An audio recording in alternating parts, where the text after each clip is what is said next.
Santo do dia 27 de julho, segundo o livro Na Luz Perpétua, Vida dos Santos, volume 2, do Padre João Batista Limã, no calendário tridentino de São Pio V, 1959.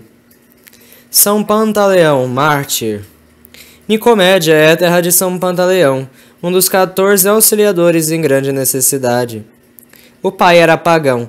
O menino recebeu ótima educação de sua mãe Eubula, cristã fervorosíssima.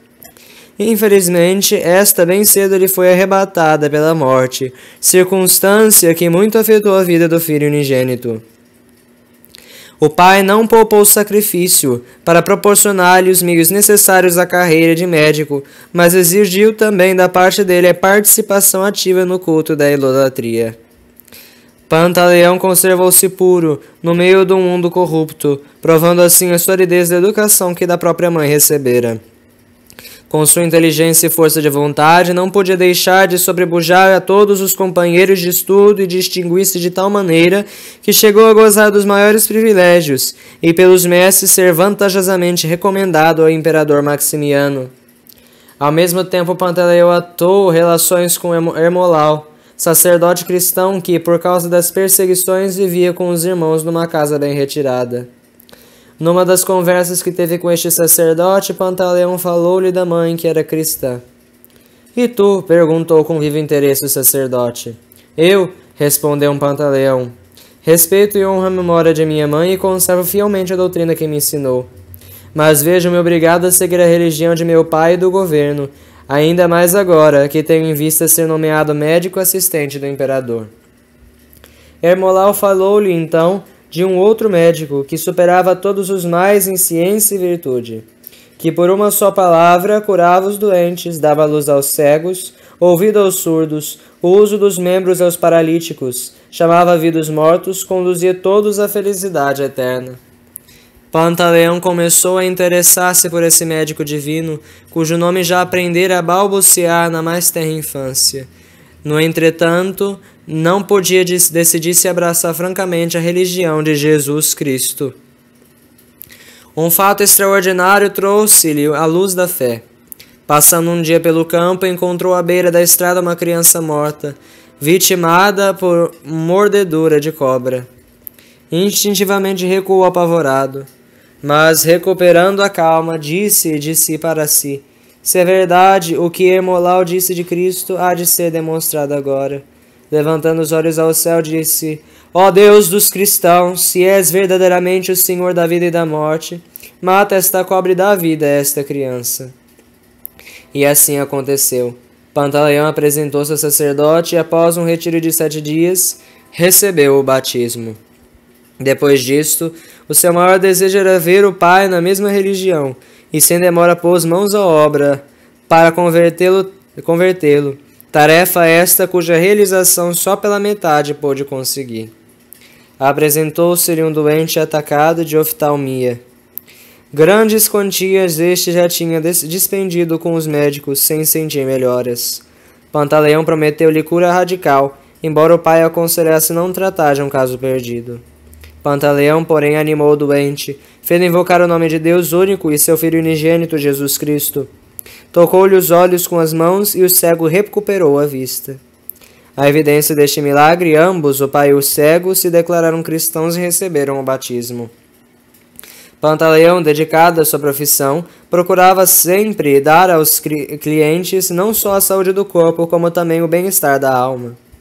Deus abençoou-lhe os esforços e, em pouco tempo, Pantaleão era o mais afamado e o mais procurado de todos os médicos. Não podiam os médicos pagãos olhar com bons olhos a preferência que era dada ao colega cristão. Notando que Pantaleão dispensava particulares cuidados aos cristãos encarcerados, denunciaram-no ao imperador. Este, ao receber esta notícia, não fez segredo do forte desagrado e ordenou ao médico que rendesse culto aos deuses, para assim desmentir aos acusadores. Pantaleão respondeu: mais alto que as palavras falam os fatos, e a verdade é acima de tudo. Quanto mais poderoso é Deus, tanto mais veneração merece. Proponho o seguinte: mandai trazer aqui um doente que esteja em estado grave, chamai os vossos médicos e sacerdotes, para que invoquem sobre ele os deuses. Eu, da minha parte, recorrerei a meu Deus. O Deus que der saúde ao doente há de ser por todos adorado como o único verdadeiro, e os outros deuses devem ser removidos. Maximiano aceitou a proposta. Foi trazido um doente por todos os médicos desenganado. Vieram também os médicos, sacerdotes pagãos e Pantaleão. Os idólatras ofereceram sacrifícios de costume aos deuses e em preces a eles dirigidas pediram que curassem o doente. Este nenhuma melhora experimentou.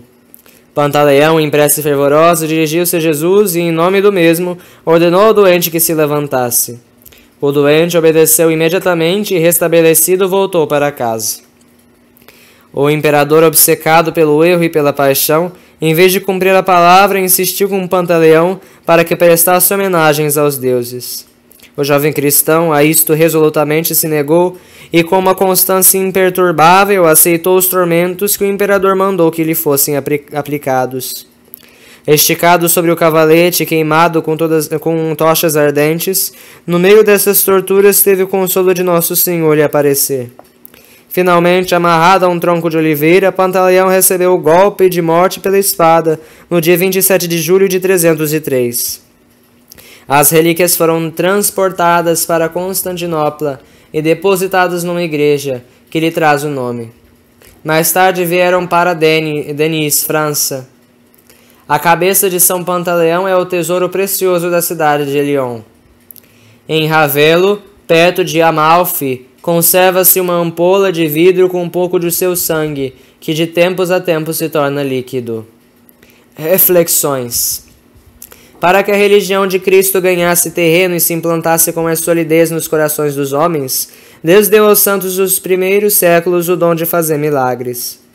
Milagres sempre houve na igreja e ainda hoje são o desespero dos incrédulos, que os procuram negar e combater, não conseguindo entretanto. É raras vezes que se observa um milagre, porque para conhecer a verdade os homens têm a igreja, que é a mestra por excelência, e a razão que lhes foi dada para compreender as coisas. A melhor apologia, entretanto, da nossa santa religião é a santidade de seus filhos. Devemos dar o exemplo da prática das virtudes, como a igreja nos ensina. Santos cuja memória é celebrada hoje. Em Nicomédio, santo sacerdote Hermolau, e os irmãos Hermipo e Hermócrates.